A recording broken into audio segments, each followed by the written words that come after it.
Just to emphasize ensonga ya Lop Jayogeddeko to all of you Ugandans, don't leave this to politicians. This man is actually dying. Dr. Besigye is in a terrible state. He cannot leave his bed. Haja Boy Obed Lutale told us he collapsed this morning when they were trying to carry him out of bed. So he's in a terrible state. He's dying. You saw how Sejirinya died.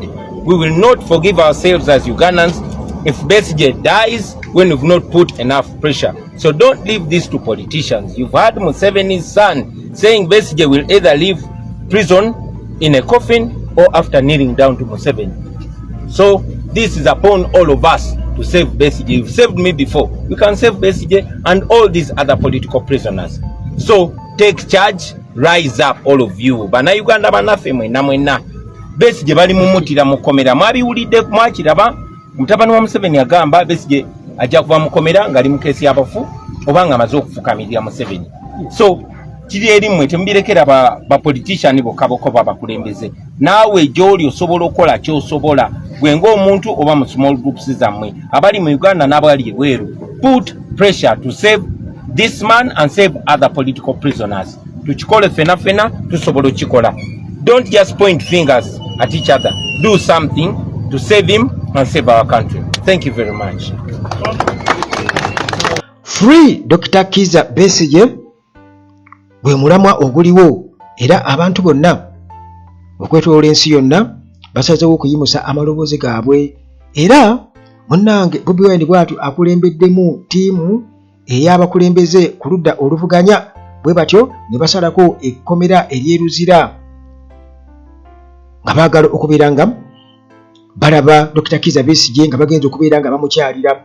Bano nno muganda wange babadde bangi ddala era Bobi Wine Robert Kyagulanyi Ssentamu nga bakutegeezeza munnange lunaku lwa Mande ku makya ne ttiimu eyabakulembeze ku ludda oluvuganya bwe batyo basazeeko luzira maximum security prison okubeera nga bakyalira ku Dr. Kizza Besigye. Kizza Besigye gutayinza kwebuuza nti simumanyi yaani oyo kubanga ono munnange yakavuganya General Museveni emirundi erina mirambirira era mu mirundi egyo ena bitulabye bwe bubbi bw'obululu bwe butakkiriza ludda luvuganya kubeera nga nalwo lukampeininga freely okutulugunya abodde oluvuganya kwegamba bingi nnyo ebibaddewo era Dr. Kizza Besigye nsuubira okuba nga y'omu oba nga si yasinga mu ba opposition figures okubeera nga akubwa amagye ga Museveni poliisi ku biragiro ebikambwe ennyo. Kakati Faruku Kirunda naye abaddeko byayogera era bamwambalidde genda kuba mbikuwa byonna. Teweerabira abattimo property consultants gwe ayagala okugula ettaka oba okutunda, ayagala okuzimba ennyumba, ayagala ensonga z'ebikwata ku by'amazzi, ayagala okusenda ettaka, clearing ettaka, balina grader ez'amaanyi ennyo ne kalonda yenna ku nsonga ezo. Gwe just enamba yaabwe eri awo wansi Timo Property Consultants Limited. Bingi nnyo ebikwata ku nsonga eyo oba okugenda ku TikTok, Facebook osobola okulaba biki bye bakola. Hillside View Apartments nabo weebali wali ku Kasozi Jjanyi Ntebe Road. Osobola okuyita Namulanda, osobola okuyita Ekitende, osobola okuyita Ekajjansi n'ogenda ku Kasozi Jjanyi ku kyaki awo ewali apartments enjojote obulungi ezitemyanga omuntu era munda waazo mulimu buli kimu. Tolina kiweetaaga kubeera nga weetikka muganda wange. Mulimu ebisenge ebisukka mu kimu nti gwe otwala tulo n'obuntu obutonotono, amasannyalaze tegavaako, wifi ya bwereere, netiwaaka ya kabi ate ne security eri ggulugulu, omulirwano omulungi nnyo. Gweosobola okupangisaawo ennaku ebbiri, olunaku olumu, wiiki, emyezi, gwe kyoyagala munnange, ebbanga lyoyagala okumalawo. Naye nga Hillside View Apartments kyekyokuddamu gwe anoonya ew'okusula okuva bweru wa Uganda. Kakati omusawo era ali talented, ekintu ekyo nkyagala nnyo. Omusawo ali talented ate nga mukugu. Si buli mukugu nti ate abeera talented. Kati ono ali talented era akoze research ku ddagala eriwerako.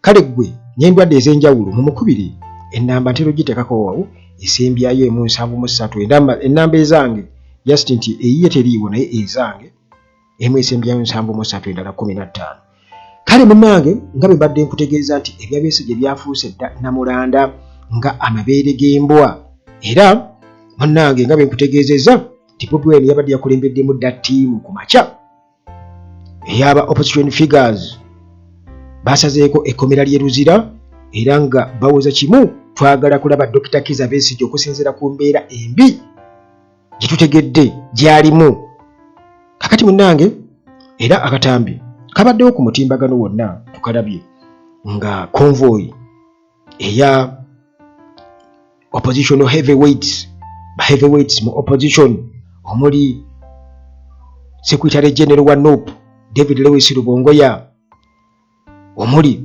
n'abakulembeze ababaka aba FDC n'abalala bonna muganda wange nga bali determined bamalirivu nnyo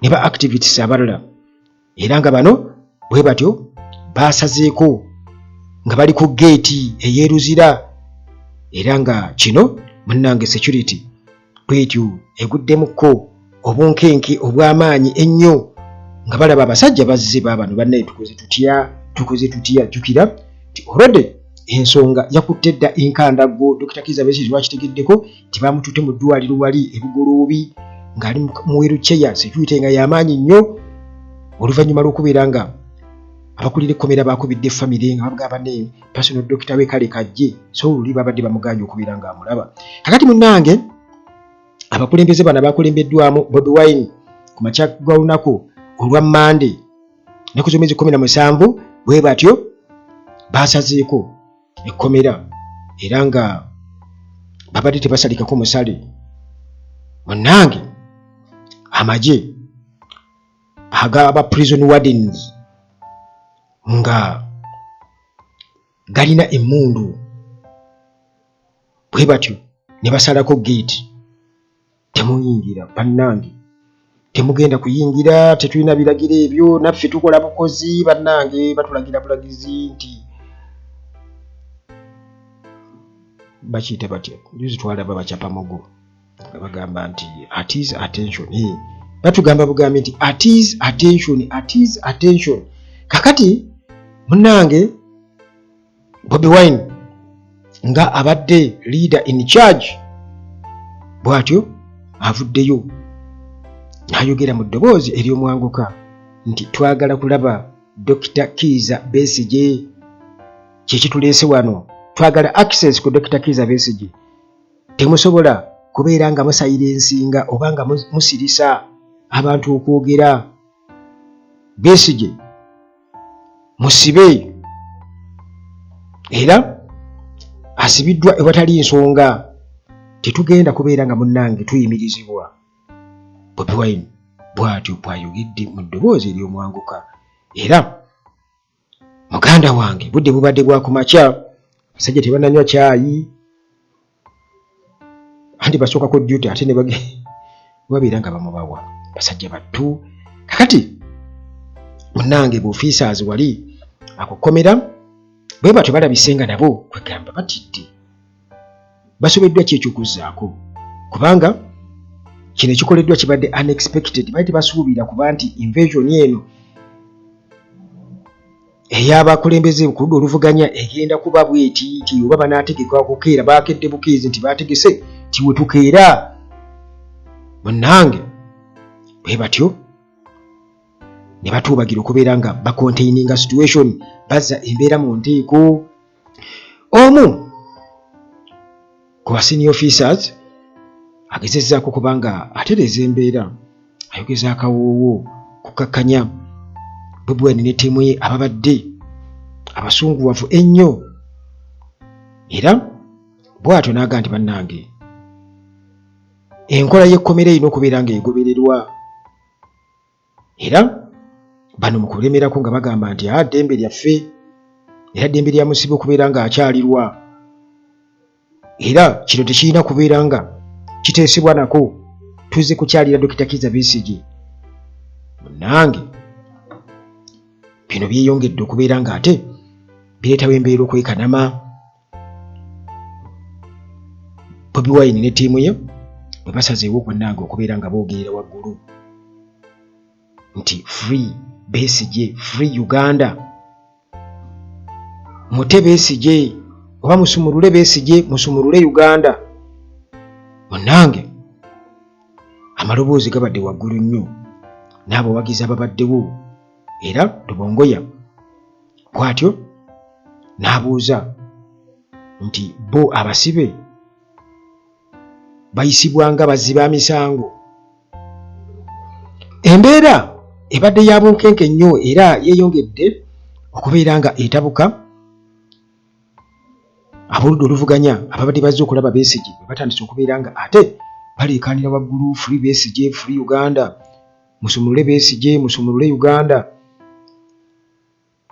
Abawagizi ababaddewo n'abakulembeze ku ludda oluvuganya bonna babadde bayimba kimu. Kati Rubongoya n'abuuza nti lwaki ba political prisoners bo ate batuyisibwa nga ba criminals, lwaki? Era bw'atyo n'anenya abali mu buyinza okubeera nti bakozesa justice system okusobola okusitisa amaloboozi agaabo abavumirira ebikolobero bya gavumenti ebyekola. Kati nga bamaze okubeeraawo kumpi ssaawa nnamba nga bayimiridde awo webadde eno webadde eri bwebezooba ne security komera wali ku geeti y'eruzira. Kati olwo obusimu buyitiŋŋana ti bannange abasajja baabano, bannange ebifaananyi babikuba, bannange abasajja tikale mukkirizeeko abamu abatonotono bagende bamulabe, era ne balondayokko abatonotono abo Bobi Wine n'abalala bagende okumulaba. Olukomyewo delegation egenze okukomawo komyewo olwo ne balangirira nti Besigye muganda wange tagooka era ali unbroken, akyali defiant, akyali ready nnyo okukontinuinga ne struggle. Era emizira ne gikola ki? Nga bonna bayimba kimu free Besigye, free Uganda.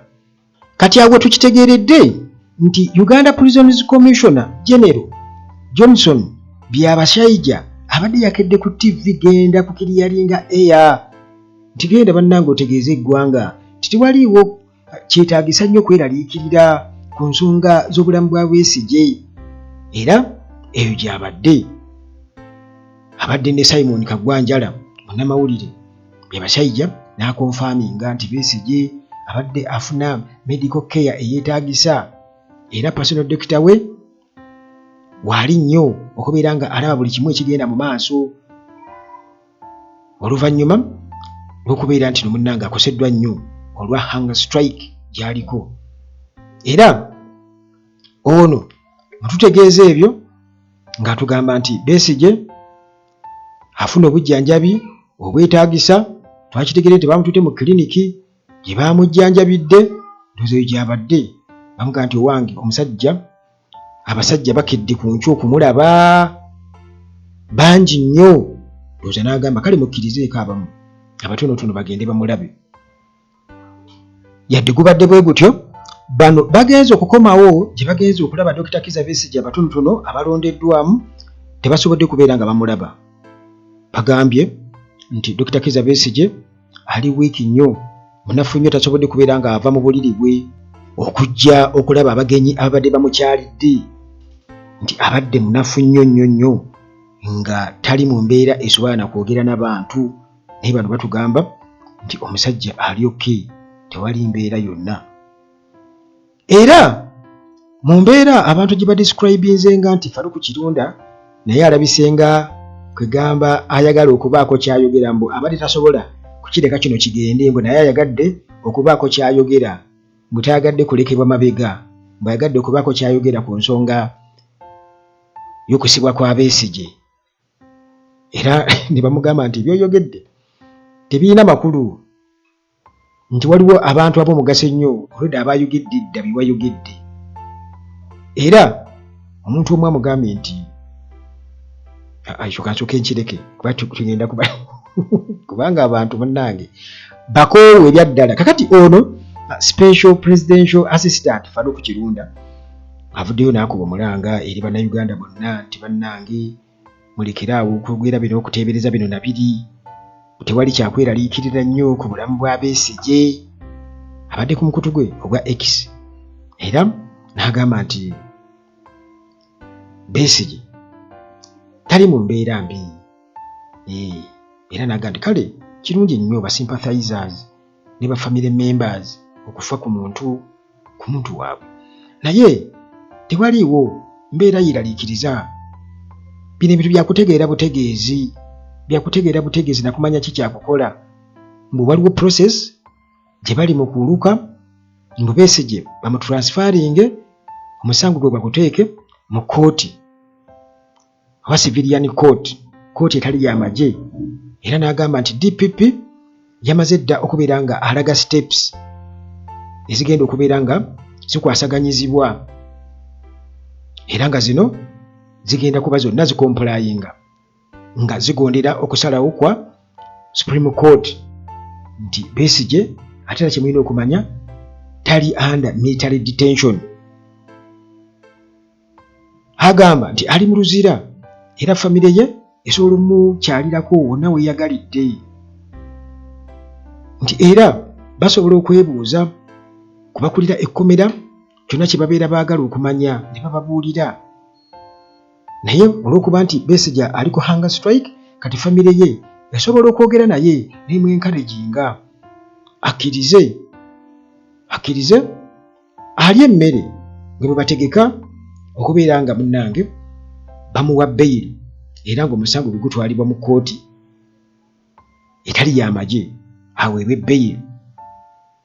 Bino mu kubyogera muganda wange abantu bamubakidde bamugambye nti nga bwe nkutegeezezza nti waliwo abantu ab'omugaso ennyo abayogedde dda byoyogedde tebyoyogedde babyogedde dda tobimanyi oyagala bwagazi just naawe kubaako ky'oyogera era omuntu ayogedde ekyo agambye nti ky'oba olina okumanya nti gwe tofaanagana abo abali mu kutulugunya Besigye abatulugunya Besigye era abaamuwamba okuva e Nairobi boogera Lunyankole Kirunda oyogera Lusoga kakati awo lekera awo okulowooza nti olowooza nga bo oba oli omu ku bo